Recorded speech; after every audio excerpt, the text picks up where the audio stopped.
Welcome to The Daily Grind, a Bluff City Media daily podcast. Stepping up to the microphone is your host, Luke Hatmaker. Grab your favorite morning brew and let's get to the show. God, the song came in my head. I had lyrics set. God, I'm Luke. It's The Daily Grind. I was all ready, and then the song kept playing in my head, and it threw me off. Oh my God. StreamYard, what the hell are you doing? Welcome to The Daily Grind. I'm your host, Luke Hatmaker. God, that's what we do. We go live. It's Thursday, and I got two guys with me today. I got Rusty and I got Parrish. How are you, Parrish? You been good, brother? Yes, sir. Been good, man. Fresh off, not fresh off with it a couple of days ago, but still trying to get adjusted back to the Central Time Zone after being in Vegas. Shoot, yeah, we're gonna get into that. Rusty, you doing good too, brother? I'm good, man. I'm a lot better than my neighbor who's pretty upset this morning. He has a bakery here in Memphis, and unfortunately, it caught on fire last night, and now his business is toast. Welcome. That was a good one. Appreciate it. I like that one. They're not always good. Some of these ones that come up are not very good, but that one, I worked on that one. Yeah, that was pretty good. There's like that one. Man, you got the craziest neighbors, Rusty. We gotta talk to them. Wow, out here in East Memphis, man. Yeah, Wow. Jesus. Parrish, let's jump right into it. I forgot you were out there, brother, and you said you just got back adjusted to the Central Time Zone. Vegas is on Pacific time, not Pacific, Mountain time. Yeah, It's not that weird mountain. Yeah, Pacific. Okay. Yeah. So how was it? Confused. I was getting confused because Phoenix is the one that has no time zone, or Phoenix has its own time zone. So I was Arizona doesn't do daylight savings, and Yeah. so inside of Arizona there is no time adjustment. Time don't change. It's Arizona time is what it is. It's I either did not know Pacific that. or Mountain, essentially. So my first flight when I went to Vegas, my layover was in Phoenix. So I didn't know if I was an hour or 2 hours behind. I was like, is it daylight saving time? They're 2 hours. And daylight saving time in there 1 hour is a switch. That sounds awful. How do you sorry, I didn't know. That's the first time hearing about this Arizona thing. I don't even know what that sounds rough. How do you I only knew because my guy Teo, he moved out there from my LBR podcast. So yeah. Whew.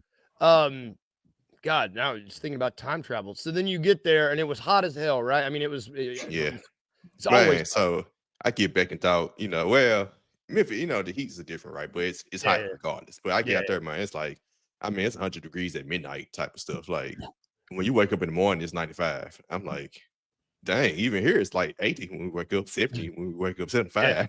But 95 when I wake up, 100 degrees at midnight. that's like and it's only dry heat too, right? You feel like you're in an oven.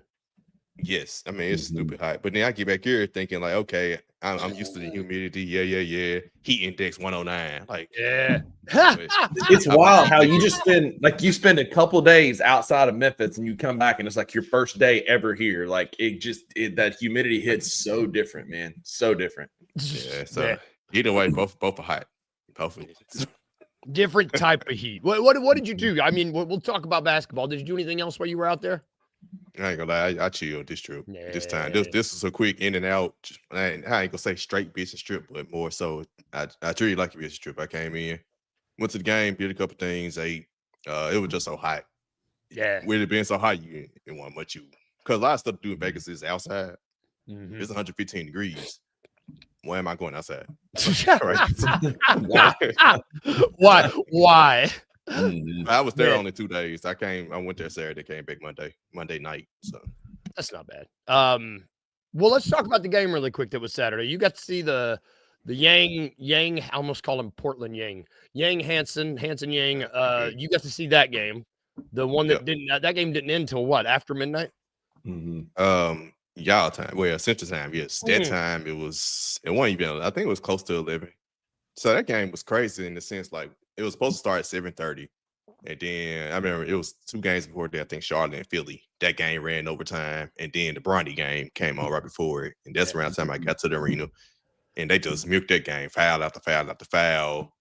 Ooh, Bronny, yada, yada, yada. LeBron was on front row. And then you get to the Grizzlies game. The game supposed to start at 7:30. They didn't start warming up until 8:15 at that time. 10:15. So Central Time, so I don't even imagine it. Like if I was here, I wasn't watching this game. I watched it Sunday morning. I tell you that. Yep. Yeah, like It was a replay. It was a replay game. Right. But yeah, that game. So I mean, it's summer league, right? Summer league. GG got sick, couldn't play. You know, he was out with illness. I didn't get to catch him, but I seen GG play bigger times. But the game was good. Saw Ja Morant. Funny story. I talked about this on the same show. Ja Morant, he came up there, right? He was in the front row. I'm sitting on the other side of the arena. I was going to Michigan, make my way down to the opposite end where the tunnel was at, where we go interview the players after the game. I was going to do that about halftime. This is the first half. Ja Morant's in the first row.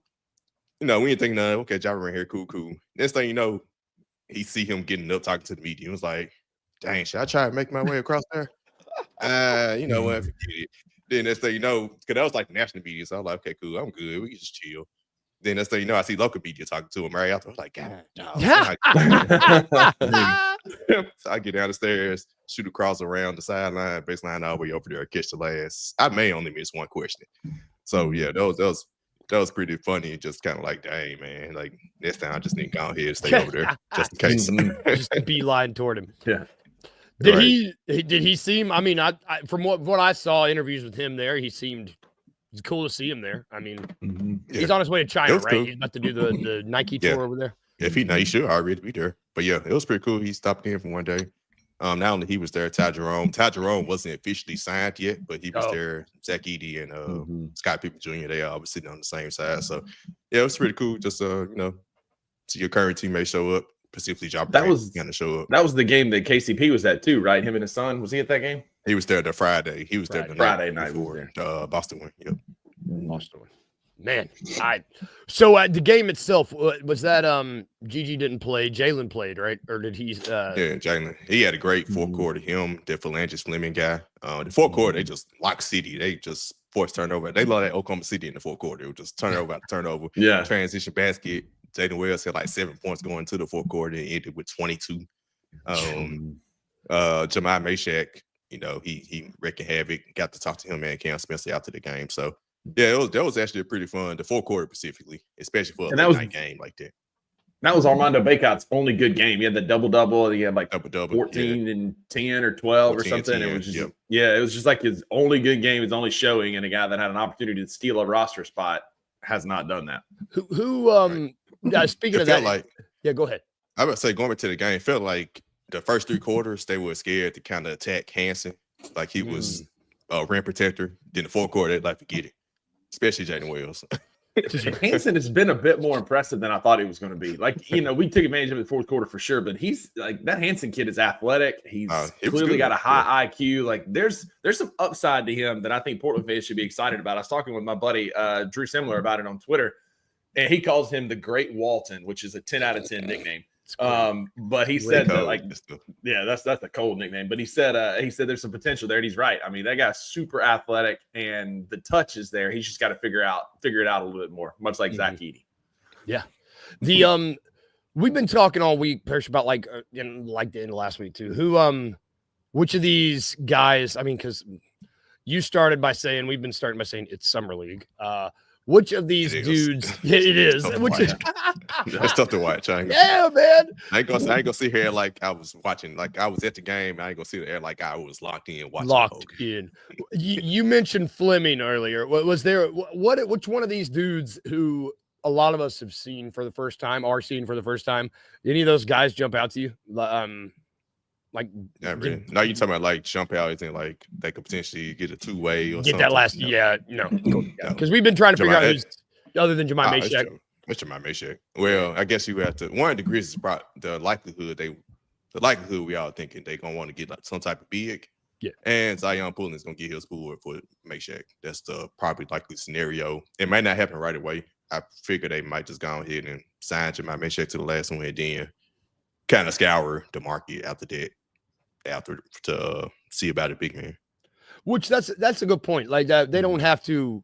Shout out Edward, shout out Kenny too. They don't have to sign one of these guys. I mean, I feel like multiple times they've gone and they've switched to that last 2-way spot is within the first half of the season. They're like, I mean, Colin Castleton only had a half the year last year, it seemed, and then they got somebody else in there. That's a good point.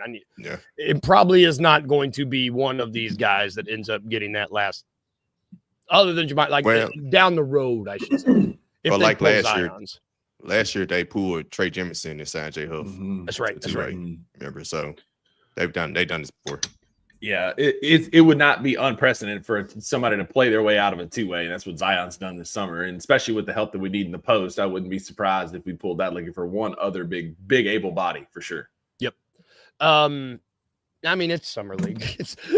We've been trying to say everything take it with a grain of salt because it is summer league. Tell you what's not summer league. There's this little bit of news that happened yesterday, which we've been talking about this for a minute, like speculating whether or not this was going to happen. Bradley Beal was bought out, agrees to a buyout with the Phoenix Suns. And he is going to join the Clippers on, it sounds like a 2-year, $11 million. What is it? It's basically the vet minimum player option. Mm-hmm. The player option. And he is, so it's essentially what, like a 1-year deal or 1 year guarantee. The second year is a player option. It's essentially the vet minimum. But when Phoenix is paying you like to the tune of $97 million to not play for them, I mean, I'd play for peanuts too because you're getting paid either way. You still get paid. Man, that's crazy. And I'm assuming they're going to be doing what they did with Dame. Although I do think that Edward gets it, man. I put on KOC on Twitter yesterday. He was like, man, the Clippers are blah, blah, blah on paper, blah, blah, blah. And I'm like, too bad on paper doesn't win you very many games because on paper, 6 years ago, this team's amazing. But with all the injury concerns and somebody said, who's worried about this team the most in the West? And I said, the Clippers medical staff, because there's a ton of injuries issue here. I mean, you got Brad Beal on a very good, that's elite value at the vet minimum because he can score. But is he going to sour and pout and do the same thing he did in Phoenix? You just really don't know. James Harden's going to boo-boo the bed in the playoffs, and then is Kawhi actually going to be healthy? Again, on paper, in theory, this is a great basketball team, but I don't know that it's going to translate into actual wins. Which let's just go ahead. I would say they are deep. I would say they are deep, right? I think so. They probably can mask some of those injuries. For the regular season, it won't come down to the playoffs again. James Harden still your lead guard in the playoffs. What has Bradley Beal done in the playoffs? When I guess this is what we're thinking. They have solidified definitely as a playoff team because you got Brook Lopez come out the bench now behind what's the Zubac and John Collins. That's a solid got core. Solid team and depth, right? Because I forgot they still got Derrick Jones Jr. He come out. They got a solid team. Chris Dunn had played well for them as a starter. Now he's coming off the bench. They got a solid team. It's just I don't trust. We'll see when playoff come around. But it's on paper. On paper, this is a great basketball team, right? Yeah. And they got a lot of guys that complement each other in the front court. But I don't know. I don't trust them. Like you said, Parrish, that's a good point because these guys have proven that they can be untrustworthy from an injury standpoint. James Harden shrinking in the playoffs. And then Bradley Beal, John Collins don't really have any playoff experience to speak of. So who knows what they're going to be. Yeah. Well, I mean, you look at the rest of this roster. Their starting five is James Harden, Bradley Beal, Kawhi, John Collins, Zubac. Starting five. Not bad. Then they got Bogdanovich, Cam Christie, Chris Dunn, Nicholas Batum, Derrick Jones Jr., and Brook Lopez. That's like solid. And they still got all their exceptions. They got $192 million projected salary. That's in theory and in a vacuum, this is a really, really, really good team. I would argue with arguably the best one of the best top 3 coaches in the league in Ty Lue. And so we're going to go Edwards one step ahead of the game. We're going to be going through each of these teams and going through the depth chart, going through how they look and grading what we think they're looking. I think this Clippers team it's tough because if we're grading them in a vacuum, it's B plus A. It's you go and give their summer moves like that B plus A minus even because of how team friendly the Brad Beal deal is. John Collins is adding a ton of front court depth. Brook Lopez, if you have Brook Lopez coming off the bench for Zubac, who's one of the best rim protecting centers, a walking double-double, was like a fringe all like DPOY, like MIP kind of candidate last year. Like again, like the offseason moves have been great, but will it translate into wins? It depends on Kawhi's health, James Harden's consistency. What is Bradley Beal going to do? Like, can this team put it together? Because they are deep and they've got some pieces, but oftentimes on paper doesn't translate to wins on the court.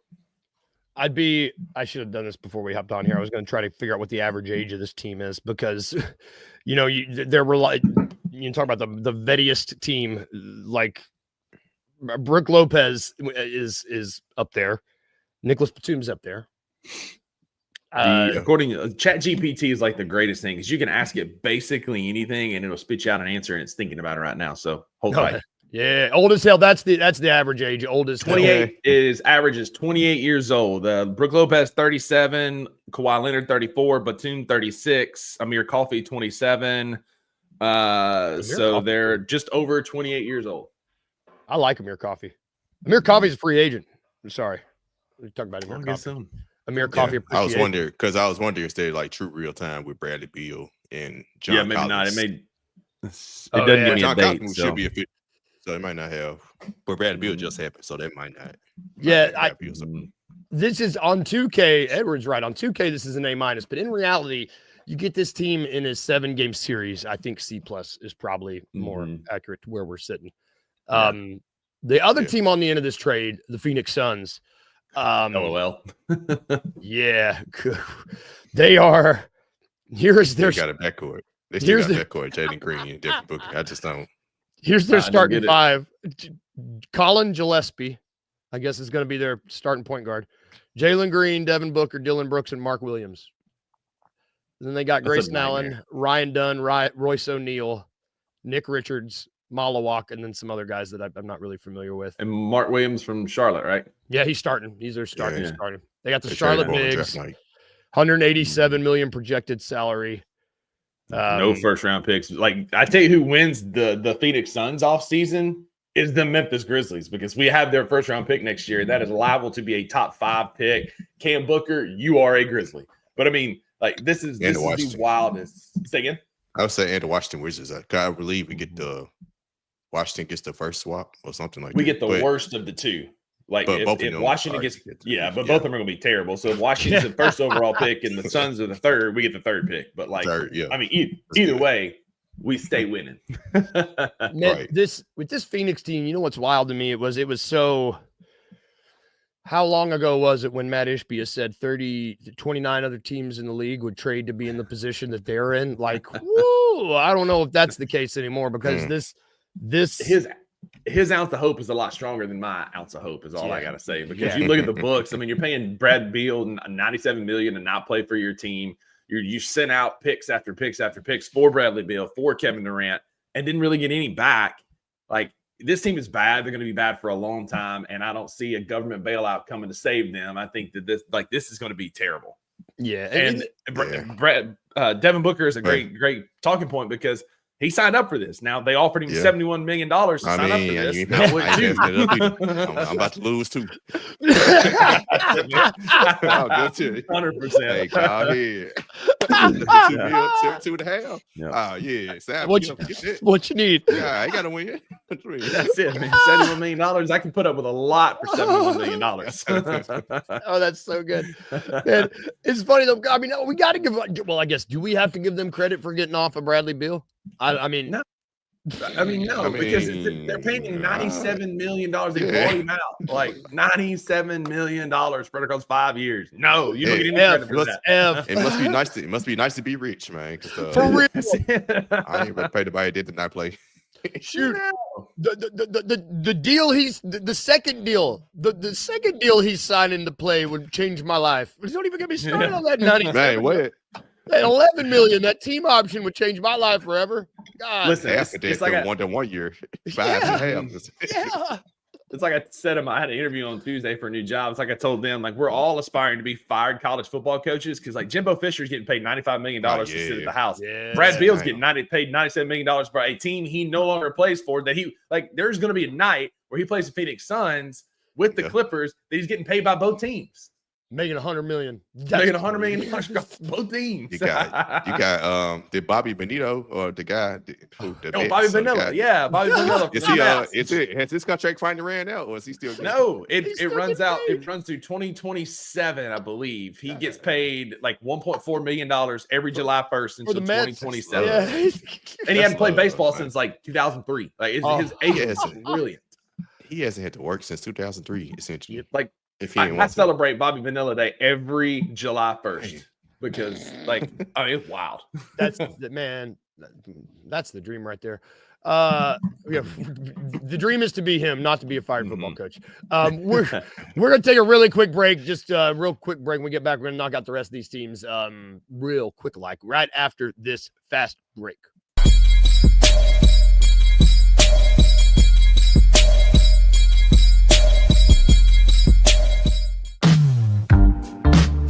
Choking and token. The Mid-South's first cannabis-themed jiu-jitsu tournament. August 16th at Midtown Krav Maga and Jiu-Jitsu. At 1 p.m.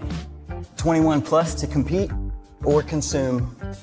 Consumption not required. Ounce of Hope is licensed by the state of Tennessee. This is all 100% legal hemp products. Everything's good to go. We'll have gi divisions. No gi divisions. Madison bracket, guaranteeing 4 matches per division, plus an absolute winner.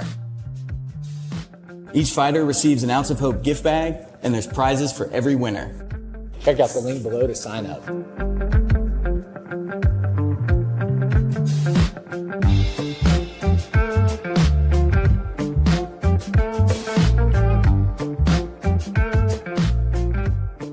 Well, maybe the biggest news of the day is that another conspiracy that I had been sitting on, that I had engaged a couple people in, is where is Cedric Coward? Why is he not around? Like, why what are they hiding?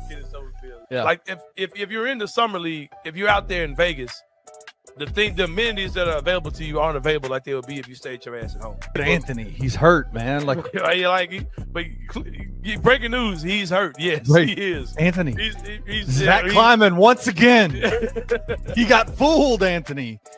They He got drafted a broke dude. He did. The guy, he's hurt. Like, he's rehabbing right now. He's getting his shit together. So, but it was insanely fun at Kenneth Stubblefield, and the reason why is because his troll level is elite. Of course, he had the Michael Jordan T-shirt on in the interview with Mike Wallace. That dude is funny, bro. Like, I think if he's anywhere close to being good, I think he's going to be a beloved player. Check out the Anthony Sane Show live Monday through Friday at 2 p.m. only on the Bluff City Media YouTube channel.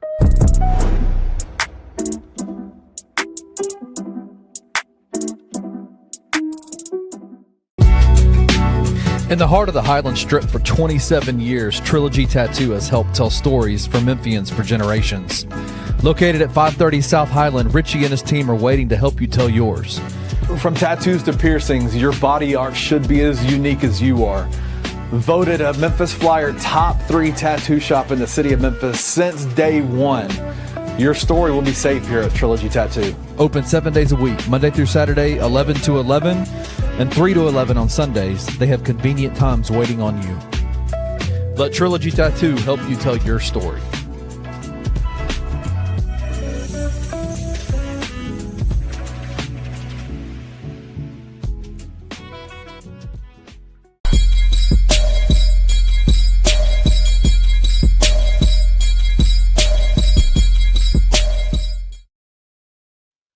Kendrick had a dream. I can't help it. Every time. Welcome back to the Daily Grind. Ounce of Hope. Code Bluff City. Check it out. Get this QR code. I'm pointing the wrong way. No, I'm still pointing the wrong way. QR code. Scan it. It will take you to them. Smoke and choke. Dude, what is it? Token choke. What is it? Choking and token. It's the Mid-South first cannabis themed jiu-jitsu tournament. I'm going to be there watching people get folded like a cheap suit, man. I ain't going to be participating, but I'm going to be there watching. So check out Ounce of Hope, code BLUSSED to get you 15% off. You can come hang out. Consumption is not required, as Cam said. You can come hang out and watch some jiu-jitsu, hang out with me and Kenny. I think Luke's going to try to be there. It's going to be a good time. A lot of cool action that afternoon. So y'all come check it out. It's Midtown Krav Maga in Jiu-Jitsu on Cleveland Street. It's going to be an awesome, awesome time. It's right there at what's that the Crosstown Concourse. So there's great Concourse. food, great beer down there. You can come hang out. It's gonna be a good time. Heck yeah. That sounds awesome. Get a tattoo while you're down there too. Make a whole weekend of it. I want a tattoo. I want another one. Let's get back to grading these teams. I was gonna try to cram the whole Pacific Division in this because I'm a maniac. We're just going to do the Lakers and then we're gonna get out of here. We'll come back to the Kings and Golden State Warriors because also the Golden State Warriors, man, there's 4 dudes out there that are still restricted. There's the 4 dudes that haven't signed their qualifying offer yet, which we need to talk about them on another date. But let's talk about this Lakers. The Lakers. This is the Los Angeles Lakers who I don't want to talk about it too much. I'll just give their starting 5. Luka Doncic, Austin Reeves, LeBron James, Rui Hachimura, who becomes the greatest basketball player of all time when he plays the Grizzlies, and DeAndre Ayton. Their depth includes Gabe Vincent, Jordan Goodwin, ex-Grizzly, Bronny James, Jake LaRavia, ex-Grizzly, Dalton Connect, Shake Milton, Jared Vanderbilt, Jackson Hayes. Yes, yeah. So it's the starting 5 and some dudes. When your summer acquisitions, when you're GM, like I would, you know how mad as hell I would have been had Zach Kleiman hopped up on Twitter or strutted out in front of a microphone and said the first summer call we made for an acquisition was Jake LaRavia. I'd be pissed as hell, man. Knowing that like all these dudes out there with the Los Angeles Lakers, we got billions of dollars just infused, and you're gonna call Jake LaRavia as your first one, like making Austin Reeves happy. Like, come on, man. Then you stumble around and re-sign Jackson Hayes and DeAndre Ayton. Like, what a nightmare. It couldn't happen, sidebar, to a better franchise, unless it maybe was the Warriors or the Clippers or the Thunder. But, like, could happen to a much better franchise. But you stumble in the dark. Like, I'd be mad as hell if I'm a Lakers fan. And my first and only acquisition is Jake LaRavia, and then we bought out DeAndre Ayton. Like, yikes. Yeah. I just choose your words carefully. Don't say – you could avoid a lot of heat if you just say the first call we made, like the number 1 guy we wanted. Just don't say that. Just say we were really excited. Yeah, just say we were happy to get him. Just say that. Yeah. Thanks for choosing us, Jake. We appreciate it. I mean, I guess they're trying to like bask in the glory of the Luke. They're basking in the glory of the Luka Doncic trade still, like saying, look, we got Luka, so we made the best acquisition. And well, yeah, I mean, like, then what? Luka kind of folds in the playoffs a little bit. LeBron is old and likely on his way out. It's supposed to be Luka Doncic and the Pips, and that's going to be it. Like, I'm not real sure what we're going to have around him, and Luka may be gone anyway. So what an abysmal summer for the Lakers. ChatGPT gave them an overall A-, which is wild to me. I could vehemently disagree with that. At best, you get to see strictly for saying that your first call was Jake LaRavia. They had A- then LeBron. This whole smoke, there wouldn't be no smoke around LeBron right now. Yeah, nope. 100%. That's how you know 100%. That robot is wrong.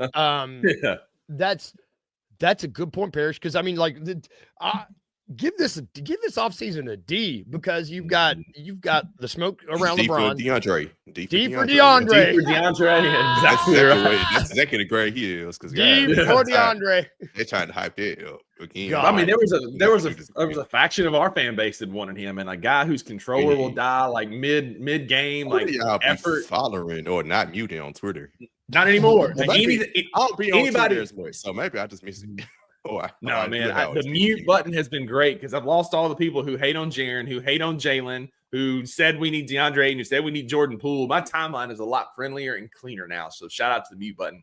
Yeah. But they've also been linked recently to Marcus Smart, so they might have 3 former Memphis Grizzlies on that team and still not move the needle one direct, like at all, towards a championship team. What's the over under for how many games it takes for JJ Redick to realize the kind of player that DeAndre Ayton is and just blow his top? Because I really don't get I just don't get it. Lucas may not even sign the extension, like you said. Mm-hmm. There's all this. I don't think he does. Like, I truly don't think Luka goes back. He didn't want to go to LA. I don't think he wants to be there. I think Luka's gone. This is going to end up being Austin Reeves' team, and it's going to be his Jake LaRavia. His boy Jake LaRavia running the show. God, I have no problem with it. I mean, again, Couldn't happen Hey, to a better fans, franchise. I don't mind it at all. You're like, yeah, good job. Yeah, all that to say, good moves, LA. Keep going. Yeah, keep it up. Keep it up. Keep it up. keep up all you're doing. Yeah, A+. Yeah, it is A minus. It is A minus for us. Yes. Yeah. Us. A- for us. We don't have to talk about what That's it is. what we for do. you. We'll grade what it actually is and then grade what it is for the Grizzlies. Actually, it's a D for DeAndre Ayton, but for Grizz fans, that's an A+. Keep it up. Keep it up. Keep it up, buses. That's going to do it for our show today, y'all. Thank you all for tuning in. We're going to keep going through. Edwards was on it. We're going to keep going through all the teams, going through the depth charts, grading them, talking about their off seasons. It's the dog days of summer. I don't want to talk about Summer League every day because those conversations only get us so far. We will be back tomorrow. Sane will be on today at 2. $2 Sports Show tomorrow at 11. Tomorrow. But yeah, have a great day, y'all. Jess Benson starting right now. Go tune into her. If we can leave you with anything today, like we always do, remember to be a little weird and remember to smile. Bye, guys. Have a good one. We'll see you tomorrow.